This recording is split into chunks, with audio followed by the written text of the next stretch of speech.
యమధర్మరాజు వరం ఇచ్చారు కాకికి అనేది ఒక సంవేదన అది కూడా ఒక కథ ఉంటుందండి. అది కూడా చెప్తాను. యమధర్మరాజు అతనికి వరం ఇవ్వడానికి కారణం ఏంటంటే, మరణించిన తర్వాత ఆ యముడు చూడు అతను చెప్పేసి అమ్మన బూతులనమాట. అంటే తెలుగులో మనకి బూతులు తిట్టేసి యముని బంగారం అంటే మా తండ్రినో, మా తల్లినో లేకపోతే మా తాతగారినో తీసుకెళ్ళిపోయినారు అని చెప్పేసని యమధర్మరాజుని తిట్టుకుంటూ ఉంటారు. మా ఆత్మ సంతృప్తి చెందదు. మరి ఇంట్లో వాళ్ళ కార్యక్రమాలు ఏందో, ఆస్తులు ఎక్కడ పెట్టారో, అంతస్తులు ఎక్కడున్నాయో, ఎలాంటి కార్యక్రమాలు చేయాలో, ఇలా సడెన్‌గా మరణిస్తే ఎలాగని చెప్పేసనంటది కనీసం ఆయన ఆత్మ సంతృప్తి చెందేందుకు ఏం చేయాలి అని అందరూ బాధపడుతూ ఉంటే, ఆ యమధర్మరాజుకి పాపాలు తగులుతూ ఉన్నాయి. ఆ కర్మలు తగులుతూ ఉన్నాయి. అందుకని చెప్పేసని కాకిని వరం ఇస్తాడనమాట. కాకికి ఏమని వరం ఇస్తాడంటే, భూలోకంలో ఉన్నటువంటి 3 రకాల ఆత్మలు జీవాత్మ, మరణాత్మ, గాలాత్మ అని ఉంటది. ఈ అంటే అంతరాత్మ. ఈ 3 రకాల ఆత్మలకి 3 పిండాలుగా చేసి, ఒక ఆత్మ పిండాన్ని నువ్వు స్వీకరించు. అప్పుడు ఆ పాప కర్మలు నాకు తగలకుండా, నీకు తగలకుండా వారి యొక్క కర్మ భూమి మీద పుట్టినటువంటి ప్రతి జీవికి కూడా కర్మ ఉంటుంది. అందులో మానవాళికి ఉండేటువంటి కర్మలన్నీ కూడా స్వీకరిస్తే అది అంతటితో వెళ్ళిపోతుంది. 1000 జన్మలు కూడా భూమి మీద జీవించినట్టుగా ఉంటుంది అని శాసిస్తారు. దానికి ఒక శాపం ఉంటుంది. దాని తర్వాత ఇక మన భూగోళంలో కలియుగం వచ్చిన తర్వాత మానవులందరూ కూడా ముత్యువద పడిన తర్వాత కాకులు పెట్టేటువంటి ఆనవాయితీ అనేది ఒకటి ఉన్నది. ఆ తర్వాత పిండ ప్రధానాలు అనేది చెరువు, వాగు, నది, ఏరు, సెలయేరు వద్దన చేయించడం ద్వారా అది కూడా భూమి ఉన్నంత వరకు జీవిత అనంతరం కూడా ఉండేటువంటిది నది, వాగు, ఏరు, సెలయేరు. అలానే మన పెద్దలు ఎవరైతే ఉన్నారో అది ఆవు కూడా పెట్టొచ్చు అన్నారు.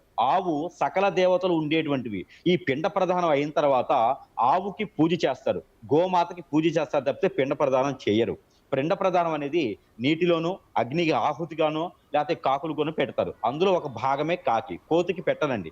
కోతిని పిలిస్తే వస్తే ఆ దేవునితో స్వరూపం. డైరెక్ట్ గా స్వర్గలోకానికి దర్శనానికి వెళ్ళేదానికి కోతి చిహ్నం. అంతే తప్పితే కోతులకో, కొండలకో అయితే పిండ ప్రధానాలు చేయరు. ఇది ముఖ్యమైనటువంటి ఘట్టం.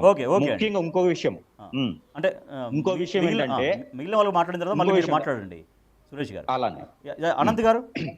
సో అనంత్ గారు, అంటే వారు చెప్పింది విన్నారు మీరు. సో అవన్నీ కూడా చెప్పండి. నిజమే, అవన్నీ కూడా హిందూ ధర్మంలో ఇవన్నీ కూడా పాటిస్తూ ఉంటారు. సో అంటే మీరు చెప్పినటువంటి కొన్నేమో నదిలో వేయొచ్చు, తర్వాత ఆవుకు పెట్టొచ్చు అన్నారు. బట్ అది వారేమో ముందు కాకి పెట్టిన తర్వాతనే అవన్నీ తర్వాత కార్యక్రమాలు ఉంటాయనేది వారు చెప్తున్నటువంటి విషయం. ఇక్కడ శాస్త్ర చర్చ అనే దానికి వెళ్ళినప్పుడు శాస్త్రం యందు ప్రత్యేకమైన పాండిత్యం కలిగి ఉండవలసి ఉంటుంది. ఆ విషయంలో చర్చించడానికి ఇది వేదిక కాదు. అయితే శాస్త్రంలో చెప్పబడిన విషయాల్ని ఈ సందర్భం వచ్చింది కాబట్టి ఇక్కడ ప్రస్తావించడం జరుగుతోంది. అక్కడ చెప్పిన వాటిలో ఉన్నాయా లేవా అనే విషయాలు అవి వేరు మూలాల నుంచి తీసుకున్న విషయాలుగా ఉంటాయి. ఒకే చోట మొత్తం అన్నీ ఉండవు. అలా వేరు మూలాల నుంచి తీసుకున్నప్పుడు ఒక్కొక్క చోట ఒక్కొక్క విషయాలను చెప్పడం జరుగుతుంది. అవన్నీ అధ్యయనం చేసి ఉండాలి, లేదా ఆ విషయాలు ఏందైనా కనీసం కొంత అవగాహన కలిగి ఉండాలి.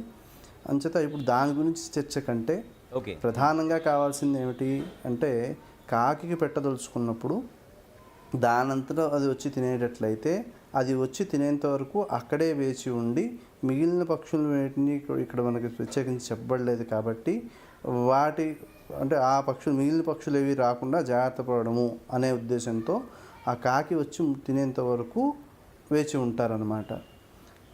ఒకవేళ ఆ సందర్భం అక్కడ అవకాశం లేదు, సాధ్యపడట్లేదు వేరు కారణాల చేత అనుకున్నప్పుడు ఇంకా చెప్పే విధానాల్లో ఈ ఆవుకు పెట్టడం అనే విధానాన్ని పెద్దలు చెప్పడం జరిగింది. అది శాస్త్రం ఆధారంగానే చెప్పడం జరిగింది. అలాగే నదిలో ప్రవాహం ఉన్న నది లేదా చెరువులో కూడా చెప్పబడింది. అందులో ఉన్న జీవరాశులు తింటాయి, చేపలు మొదలైనవి తింటాయి కాబట్టి. అటు తర్వాత అగ్నిలో వేయవచ్చు అని చెప్పారు. దానికి ప్రత్యేకమైన అగ్నిని ఏర్పాటు చేసుకోవాలి. ఏ అగ్నిలో పడితే ఆ అగ్నిలో వేసేది కాదు. అలాగే భూమిలో కూడా పాతిపెట్టే విధానాన్ని కూడా సూచించడం జరిగింది. కాబట్టి ఇలాగే చెయ్యాలి అని చెప్పి జీవాన్ని హింసిస్తే ఆ ఫలితం ఏదైతే పొందదలుచుకుని ఆ ప్రయత్నం చేస్తున్నారో ఆ ఫలితం రాకపోగా ఆ జీవాన్ని హింసించిన దోషం కూడా వస్తుంది. అదే కాక అసలు ఒక పక్షిని పంజరంలో ఉంచి దానికి ఏదో మాటలు నేర్పిస్తున్నాం, మనం పెంచుతున్నాం కాబట్టి మనతో పాటే ఉంటుంది అనేలాగా ఉండదండి. దానికి సహజంగా కావాల్సింది స్వేచ్ఛ. మనం పట్టుకున్నా పట్టుకోకపోయినా ఇంకొకరు పట్టుకున్న దాన్ని మనం కొనుక్కుంటున్నాం కాబట్టి అని వాళ్ళు పట్టుకుని వాటిని హింసించినా సరే కొనుక్కున్నందుకు కూడా ఆ దోషం మనకి వస్తుంది. కాబట్టి సాధ్యపడితే ఆ విధానంలో చేయడం, వాటంతటా కాకులు వచ్చి తిన్నట్లయితే తిన్నట్టు, లేదా వాటిని పట్టుకుని తీసుకొచ్చి తినిపిద్దాం అనే ప్రయత్నం మాత్రం ఏమాత్రం సరి అయిన విధానం బలవంతంగా కాదు. తినిపించినట్టు అదే మీరు కాక చెప్పినట్టు కదా, బలవంతంగా ఇప్పుడు తినిపించినట్టు. ఏ పరిస్థితి చేత అయితే ఈ చర్చ పెట్టుకోవాల్సి వస్తోందో ఇటువంటి వాటిని దృష్టిలో పెట్టుకుని వీటిని మూఢనమ్మకాలు అని ప్రచారం చేయడానికి పూనుకునే వాళ్ళు కొంతమంది ఉంటూ ఉంటారు.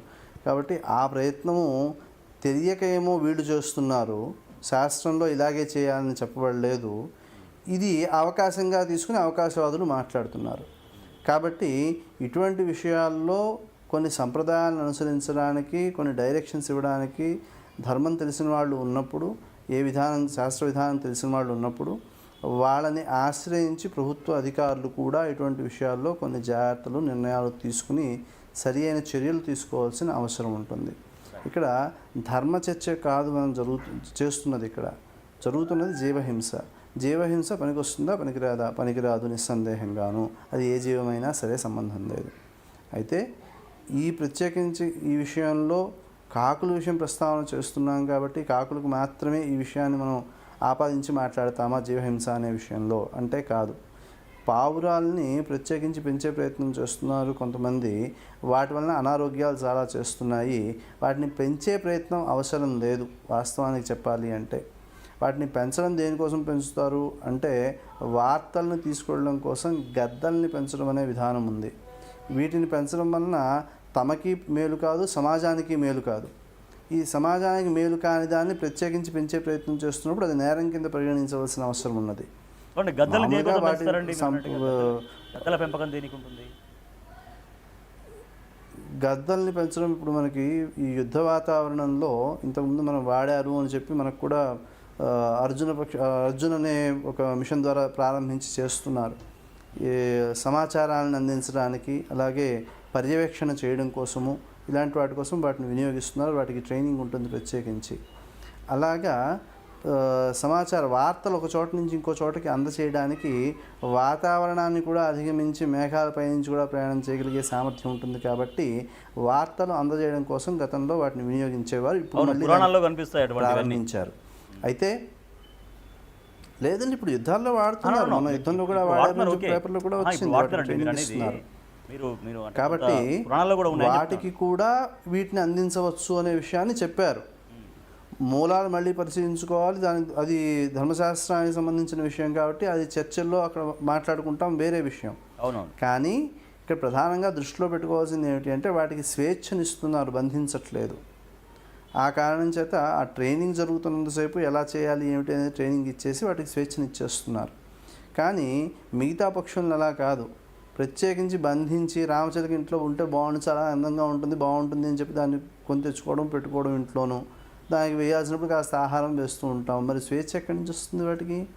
అది నేరంగా చెప్పారు. దానికి చెప్పే వృత్తాంతాల్లో రామదాసు కూడా ఏదో అవసరార్థం అడిగారనో ఏదో కారణం చేత తీసుకొచ్చి పెట్టారు, అందుకని జైలు